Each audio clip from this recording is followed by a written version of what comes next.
Start. आतापर्यंत 8 पंचवार्षिक योजना आखल्या व पूर्ण केल्या असून 9वी पंचवार्षिक योजना आपण आखीत आहोत.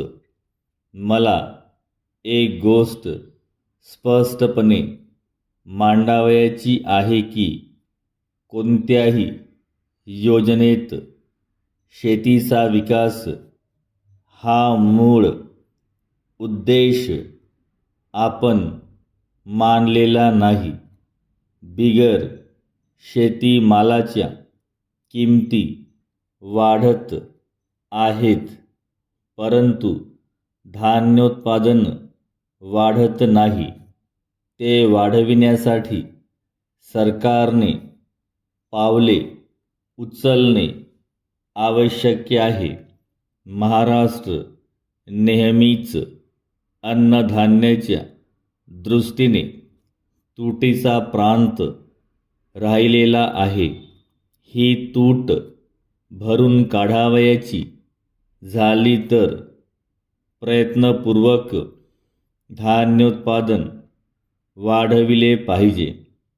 कोकणात जर तांदळाचे उत्पादन वाढवावयाचे असेल तर वाया जाणाऱ्या सांडपाण्याचा उपयोग करून घेण्याच्या दृष्टीने तसेच पावसाचे वाहून जाणारे पाणी साठविण्याच्या दृष्टीने त्वरित योजना आखून त्या पूर्ण करण्याची आवश्यकता आहे.